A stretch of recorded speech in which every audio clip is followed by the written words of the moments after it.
Bonjour à tous, c'est Roland pour une nouvelle analyse vidéo. Ce soir, nous allons faire la paire euro-dollar. Nous l'avions fait il y a un petit moment de ça. On en était exactement, si mes souvenirs sont bons, alors je crois qu'on devait être hmm, sur cette zone ici, sur cette bougie verte, ou à peu près, un petit peu après. Je pense on était sorti de la zone que j'avais tracée ici. Alors je crois que c'était comme ça que j'avais tracé ça ainsi. J'ai un petit doute. Enfin, je pense que ça devait être comme ça, oui. On devait avoir fait pardon, cette consolidation et on avait cassé à la hausse, oui, ça devait être ça. On avait cassé à la hausse ici la sortie du range et je vous avais donné un avis plutôt haussier, même plutôt très haussier, je pense. Bon, c'est monté, hein, comme on peut le voir ici, mais on a quand même eu une phase de baisse ici qui aurait fait sauter toute forme de prise de position à l'achat, je dirais. Donc ça aurait été un coup perdant, effectivement. Bon, c'est surtout un coup de volatilité, je dirais, hein, parce que là on a des bougies vraiment, des grandes mèches, des corps moyens, enfin variables disons, mais les mèches sont toujours grandes. Vous regardez, hein, partout ici, on a des mèches vraiment élevées en proportion des corps qui sont très importantes, avec beaucoup de réactivité sur les supports quand même, qu'on remarquera ici, hein, au moment du contact, pardon, on a pas mal de réactions là, hein, vous voyez, sur le support, avec une vive intention haussière après.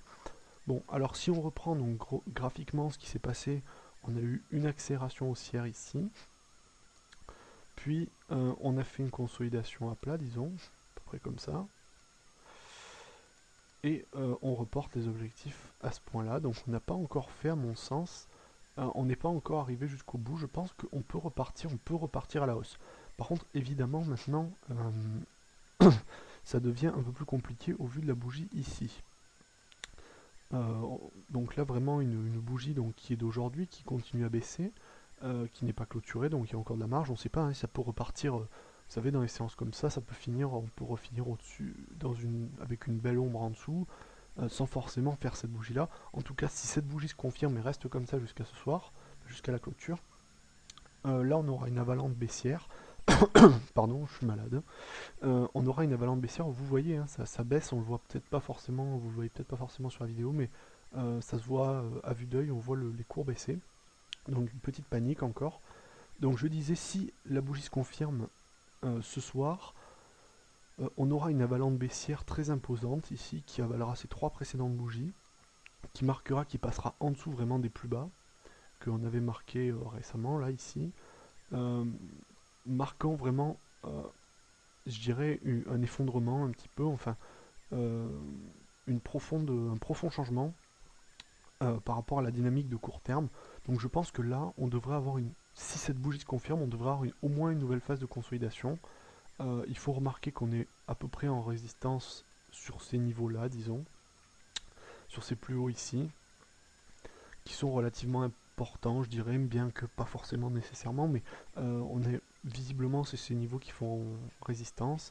Alors si on met Fibonacci, on remarque aussi que c'est les 50% à peu près, alors pardon c'est mal tracé, on va essayer de tracer ça un peu plus habilement, voilà c'est à peu près les 50% de Fibonacci qui repoussent les cours à la baisse, potentiellement pour aller chercher à mon avis, je pense pas qu'on ira en dessous des plus bas actuels, hein, je pense pas, puisqu'on est quand même dans une dynamique maintenant de fond qui pour moi est redevenue haussière, si on revient sur le moyen terme ici, si on se replace, voilà vous voyez, on a eu quand même une pas une cassure, mais une sortie. Mais après, comme je dis, il faut faire attention parce qu'on avait aussi ça une fois avant, ici, vous voyez, et on avait eu un sacré raté. Hein, juste après, c'était reparti à la baisse très violemment.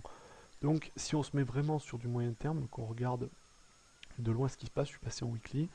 Bon, globalement, le scénario sur l'euro-dollar, ici, on est dans une zone de range globale sur l'ensemble des périodes. Donc, pour moi, il n'y a pas vraiment de tendance vraiment affirmée. On est dans un cycle plutôt baissier dans l'ensemble. On remarque on a plutôt fini la troisième vague d'Elliott, à peu près, enfin globalement si on les compte comme ça. Ici, une, 2 et 3. Donc pour moi, là on devrait plutôt repartir sur un cycle haussier, je repasse en journalier. On devrait repartir sur un cycle haussier. Donc à mon avis, là, prendre position short, c'est assez dangereux, dans la mesure où on a quand même une accélération haussière franche ces dernières semaines, derniers mois. Et je pense qu'il vaut mieux chercher de l'achat sur repli, essayer de trouver des points de support intéressants. Alors ça peut être là ou là, mais mon avis sur le fond reste aussi. Mais je pense que pour la semaine là, aujourd'hui, demain et après-demain, je pense qu'on devrait avoir une continuation baissière, ça me paraît très évident. Après, maintenant, il faut scruter, regarder si on a un signal haussier, mais là, pour l'instant, on est sur un signal baissier. Bon, à court terme, on peut shorter, parce que là, la figure est vraiment imposante, hein. Là, on a vraiment une englobante baissière. Après, voilà. Moi, ce que je dis, c'est qu'il ne faut pas s'attendre forcément à avoir quelque chose de plus grand qu'un mouvement comme celui-ci. Voilà. Donc, on s'imagine qu'on va avoir une correction, mais qui ira pas forcément sous les plus bas, ni même peut-être au-dessus des derniers plus hauts, qui descendra pas beaucoup en dessous des derniers plus hauts. Enfin, des précédents plutôt, ceux-ci. Donc je pense que si on veut se limiter, maximum, si on veut shorter, il faut aller jusqu'à 1,32, mais pas en dessous. Ça serait un petit peu dangereux en dessous, je pense. Mais le mieux à faire, je pense, c'est de rentrer long sur du 1,32 si on a un rebond, sur du... bientôt, même là, on pourrait avoir... Enfin, là, non, là, c'est trop dangereux actuellement pour rentrer sur les 1,33.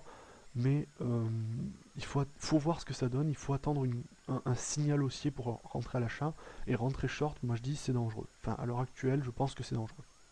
Voilà. Donc globalement, mon avis, comme je vous dis, il reste haussier sur le fond, mais là, dans les prochains jours, on risque d'avoir une continuation baissière, peut-être marquée par une consolidation globalement. On peut avoir un scénario qui se répète comme celui-ci, hein, c'est-à-dire voilà une consolidation, c'est pas improbable. Donc pour moi, là, je pense qu'il vaut mieux rester en dehors du marché, et rentrer à l'achat quand on aura un fort signal haussier qui se montrera. Voilà, j'espère que cette vidéo vous aura plu et je vous dis à bientôt.